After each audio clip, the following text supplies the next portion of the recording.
Hi, what I'm showing you here is a piece of free software from Garmin. It's called VIRB. We launched the app. I'm on a Mac, you can see there. Open up the folder containing the video, import the video. I've sped this bit up. It's optimizing a low resolution for editing. Just bear with it a second. Okay, it's now prepared. You will see down in the bottom left hand side the media library. So I select the recently imported video, create a video, give it a name.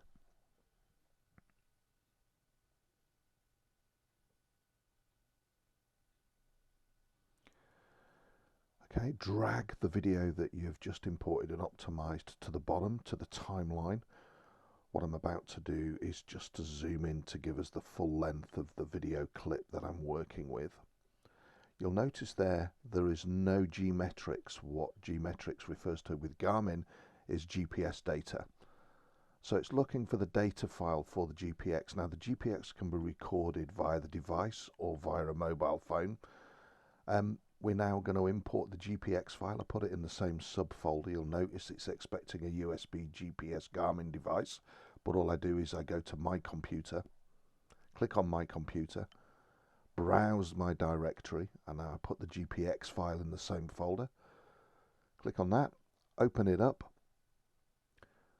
Now it completely confirms. If you look at the track on Google Maps and you look at the device, the Insta360, it recognizes that it's just over a minute, minute 4, and those are the telemetry variables that it's captured. So I can map those, any one of those, onto my video. So let's do that. So I've said use this log file. Yep, thank you very much.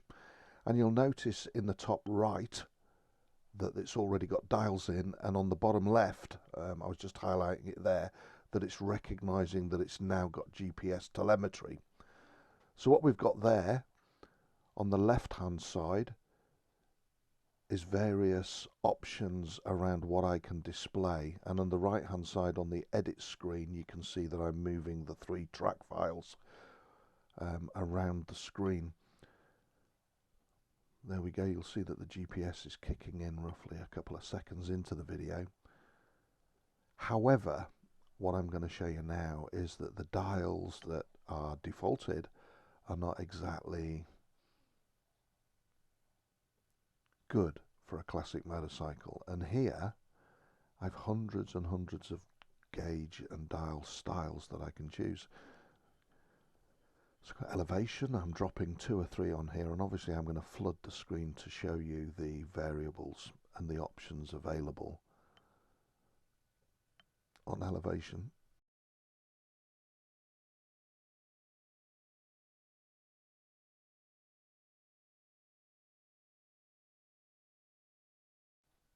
I prefer to work on this directory in regards to the fact that I can choose any one of those that the Insta360 captured. So let's just choose duration. Let's look at some of the options, drop a couple of those on maybe.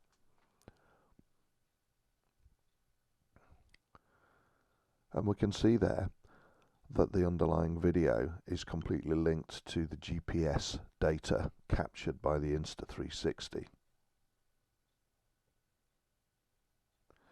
And all I'm doing here is going through the Garmin VIRB edit directory of options of graphics that you're able to drag and drop on. Obviously, you wouldn't do this in real world scenario. There's probably a gauge that is more suitable for my 1959 BSA, but we can see there I'm catching Simon up, and you can see that all of the gauges, including the elevation, the track, the timing, they're all synchronized. So there I am, just about to ride parallel to Simon,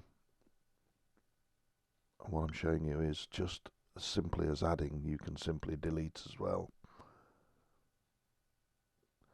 Now we can see that's got a green bias on my dial and gauges, probably because my BSA is green.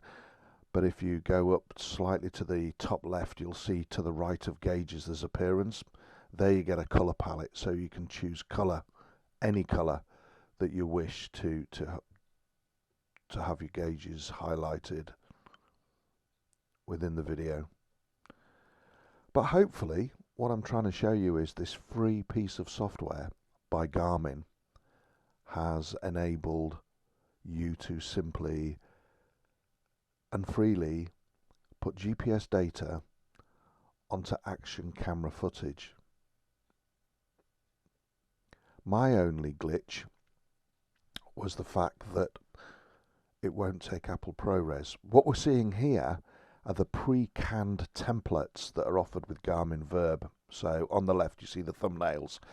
You simply click it and it will change the whole screen display. As you can see, there's a race. Rather too modern, isn't it, for two classic motorcycles? But again, you can go in and adjust those, resize them, position them how you want, where you want. There's the classic look. So what this screen capture software I'm trying to show you is that this free piece of software is actually quite comprehensive. Basic editing software to trim your video. I actually do the post GPS embedding and gauge design within Adobe Premiere Pro. There you go. Should you not have Adobe Premiere Pro or a third-party editing app, you can actually add music, transitions, maps, titles. When you're finished, click on the export button. Now, very important, I'm exporting at 4K. I brought it in at 4K. What I'm trying to show you here is be very careful on the megabit sampling. Look at the size, it's a minute long. I think the 4K YouTube parameter is around 27 megabytes. So you can see there I'm still oversampling by quite a bit. You can choose if you want the Garmin VIRB logo intro, choose between light, dark and nothing. Purely for this instance, an example, I chose to keep the Garmin logo on. But let me reassure you, and you've seen with the GPS telemetry file, that it was filmed on an Insta360. Okay, I'm going to speed this up, but simply export to MPEG 4, 4K, and it's job done. And you can either publish direct from your Garmin software straight to the internet, or you can pull this into, as I do, pull it into a professional editing software like Adobe Premiere Pro. Hope you found this useful. Thanks for watching.